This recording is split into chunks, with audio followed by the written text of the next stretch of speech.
কবিতা। সম্মানিত ভিউয়ার্স, একটা বাস বোঝাই করে আমরা জেমসের অনুষ্ঠানের উদ্দেশ্যে রওনা হয়েছি। অনুষ্ঠানটা হচ্ছে সৌদি আল ফার্কে। তো এর মধ্যে হাসি ঠাট্টা মজা মাস্তি হচ্ছে। আর যে ভাড়া তুলতেছে সে বিশ্বের বিখ্যাত হেলপার, তার ভাড়া তোলার ধরনটাই আলাদা। এর মধ্যে আবার ভাড়া নিয়ে একটু নাড়ানাড়ি ছড়াছড়ি হচ্ছে সমন্বয়ক নিয়ে। তারা নাকি সমন্বয়ক, তারা ভাড়া দিবেন না। তো আরেকটা ভাই আপনি বলতেছে যে তুমি তো ছাত্রলীগ, তুমি তো সমন্বয়ক না। এই নিয়ে কাটাকাটি হচ্ছে, দুষ্টামি ফান চলছে। ভাড়া তোলা হচ্ছে, আসলে মূলত এটা ভাড়া না, এটা হচ্ছে খাওয়ার জন্য টাকা তোলা হচ্ছে। আমরা পার্টি শেষে, অনুষ্ঠান শেষে আমরা একটা খানার আয়োজন করেছি, আর সেজন্যেই আমাদের বিখ্যাত হেলপার শরীফ খান জয় ভাড়া তুলছে। তো তার ভাড়া তোলার স্টাইলটা দেখে আসলে আমার কাছে ভালোই লেগেছে।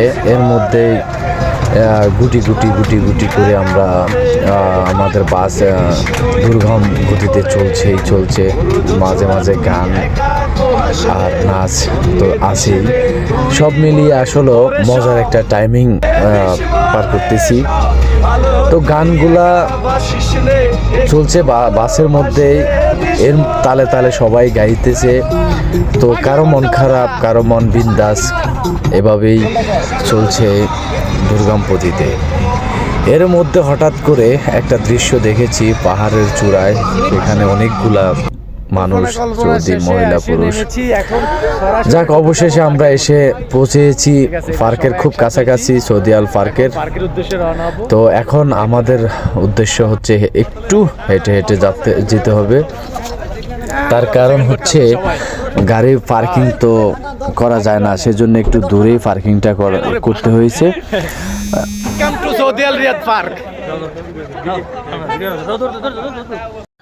আসলে আপনারা দেখে হয়তো বা ভুল করতে পারেন যে এটা কোনো দলের মিছিল চলছে বা শোডাউন নিয়ে আসতেছে, আসলে তা না। এটা মূলত সৌদি আল পার্কের জেমস আসবে, সেটার জন্য প্রস্তুতি নিয়ে সবাই হেঁটে যাচ্ছে। এর মধ্যে হঠাৎ করে আমার বন্ধু সাগামিয়া এসে পৌঁছানোর পরে সে একটা ডিজে ডান্স দিছে। সেই ডান্সটা একটু সামনে দেখবেন। তো এই যে দেখতেছেন ডান্সটা, খুব মজাই লাগছে। এর মধ্যে আমরা হঠাৎ করে গেটের সামনে এসে পৌঁছিয়েছি। অনেক ত্যাগ তিতিক্ষার পরে পৌঁছানোর পরে বিশাল একটা জিনিস দেখতে পেয়েছি, সেটা এতই পরিমাণ জাম। বাঙালিদের কীর্তিকার্য দেখে আইরে শালার সত্যি অবাক। পুলিশ কোনোভাবেই থামাইতে পারতেছে না, সব প্রশাসন এসে এখানে তাদেরকে আটকানোর চেষ্টা করতেছে। মানে সেখানে তাদের বলতে আমিও আছি, কিন্তু মূলত বিষয় হচ্ছে কিন্তু ঢুকতেই পারতেছি না। এত পরিমাণ মানুষ যে হাজার মানুষ, এই হাজার মানুষের ভিড়ে তারাই অতিষ্ঠ হয়ে গেছে। আমরা আসলে কি করব? প্রত্যেকটা মানুষের ফিল, প্রত্যেকটা মানুষের ইমোশন হচ্ছে জেমসকে খুব ক্লোজলি দেখা, খুব কাছ থেকে দেখা, তার অনুষ্ঠানটা উপভোগ করা। কিন্তু যে পরিমাণ সিকিউরিটি দিয়ে রেখেছে, সিকিউরিটি দিয়েও কোনো লাভ হয় নাই। এর মধ্যে আসলে একটা দুঃখ প্রকাশ করতেছি। আমরা যাওয়ার আগে নাকি অ্যাক্সিডেন্ট করেছে, কিছু মানুষ আহত হয়েছে, আবার কিছু মানুষ নাকি নিহত হয়েছে। যাক, অবশেষে ঢুকে এই যে লাইন বেঁধে ভিতরে ঢুকে গেছি। ভিতরে ঢোকার পরে নর্মালি চলছেই। এখন শুরু হবে জেমসের কবিতা। তুমি স্বপ্নচারণী হয়ে খবর নিও না। যাক, গানের পাকে একটু ভিডিও, একটু কথা, একটু ডান্স নাচ, গানের সাথে সাথে তাল মিলিয়ে গান গাওয়া, মজাটা অত্যন্তই আলাদা। সেটা অনেকে না গেলেই বুঝতে পারবেন না, কারণ কতটা মজার টাইমিং ছিল। যারা ভিতরে গেছেন, যারা দেখছেন, তারা বুঝতে পারেন। সৌদি পার্কে আসলে প্রত্যেকটা বছরে এই ধরনের অনুষ্ঠান করে থাকে। জেমসের গান চলছে ঠিক আছে, কিন্তু মূলত হচ্ছে তার প্রফেশনাল যেসব জনপ্রিয় গানগুলা, সেগুলা কিন্তু তিনি গাইলেন না। প্রথমেই কবিতার গানটা মোটামুটি গেয়েছেন, তারপরেই তার যতগুলা গান ছিল ভাল লাগে নাই। কিছুক্ষণ পরেই হয়তো আমরা বের হওয়ার কিছু আগেই কিছু গান গেয়েছেন। তো একটা দুঃখ প্রকাশ করতেছি, সেখানে আরমান আলিফ আছে এটা বুঝতেই পারি নাই। তো এই যে নাচ, ডিস্কো নাচগুলো দেখেন, ডিস্কো নাচ দেখতে দেখতে আসলে আমিও নেচেছি অনেক, নাচতে নাচতে ক্লান্ত হয়ে গেছি মাঝে মাঝে। কিন্তু মূল বিষয় হচ্ছে এটার মধ্যে এতই পরিমাণ জাম, মানুষ সিমটি পরিমাণ একটু করবে, নাচবে গাইবে, কোনোভাবে হচ্ছে না। কীভাবে হবে? কারণ প্রত্যেকটা মানুষের ফিল উজাড় করে দিয়েছে, এত পরিমাণ ফিল নিয়েছে, এত পরিমাণ মানে মজা করছে, যে মজার তাড়নায়, মজার তাণ্ডবে কিছু মানুষের জুতা ছিঁড়ে গেছে, কিছু মানুষের প্যান্ট ছিঁড়ে গেছে, মোবাইল, মানিব্যাগ, কে কোথায় কিভাবে কোনোভাবেই কাউকে আটকানো যাচ্ছে না। তাদের কোনো নিশানা, তাদের নিশানা হচ্ছে জেমসের অনুষ্ঠানটাই হচ্ছে তাদের নিশানা। এই যে একটা গান নিয়ে আসছেন, তো চলছে, ভালোই লাগে। এদিকে আবার আমি আমার সবাইকে হারিয়ে ফেলেছি। তারা সবাইকে কোন দিকে আছে, জামের ঠেলায় কে কোন দিকে আছে খুঁজে পাই না, পুরা অনুষ্ঠান জুড়ে তাদেরকে পাওয়া হয় নাই। আমি আমার নতুন দুইটা ছোট ভাইয়ের সাথে আছি, তারা আবার হারাই যাইলে তাদেরকে পাওয়া সম্ভব হবে না। কি বলবো ভাই, অস্থির। যাক, সবচাইতে মজার একটা দৃশ্য হচ্ছে মহিলারা আসলে এই আগের বছর কিন্তু মহিলাদের অনেক সিকিউরিটি ছিল, কিন্তু এবার মহিলাদের এরকম সিকিউরিটি ছিল না, কারণ আলাদা আলাদা ছিল আগের বার। কিন্তু এবার মহিলারাও পুরুষের ভিতরে ঢুকে যা অস্থির সমস্যায় পড়ে গেছেন। যাক, গান শুনেন, গান শুনতে শুনতে ভালোই লাগবো, কারণ এই প্রথম সৌদি আসছেন জেমস। আসলে ওই গুরু অলওয়েজ গুরুই থাকে, সেটা এখানে এসে বুঝতে পেরেছি। তো ভিডিও করে মজা পাই নাই, কারণ হচ্ছে মানুষ যেইভাবে ধাক্কাধাক্কি শুরু করেছে, যেভাবে ঠেলাঠেলি শুরু করেছে, এভাবে ভিডিও করার কোনো মজা হয় নাই। আসলে সিঙ্গারদের সাথে সাথে গান গাওয়ার জন্য একটা এক্সপিরিয়েন্স লাগে, তো আর এক্সপিরিয়েন্স না থাকলে বা মোটামুটি সুন্দর একটা ভয়েস যদি না থাকে তাহলে গাওয়া যায় না। তারপরেও যেইটুকু ভয়েস ছিল, এইটুকু ভয়েস নিয়ে ও যে ছেলে আমার বড় হবে গানটার সাথে একটু তাল মিলিয়ে গেয়েছি। তো হয়তো অনেকের কাছে ভালো লাগবে না, আসলে এটা একটা মজার, এটি হচ্ছে মূল কথা। যাক, মোটামুটি একটু সাহস করে বলছি, কারণ অনুষ্ঠানে যেহেতু এসেছি, তো সাথে সাথে গান না গাইলে আসলে মজা নাই। তাহলে আর কি কেন এসেছি, মজার কোনো কথাই নেই। তো মজা করতে হলে এমনটা করতেই হবে।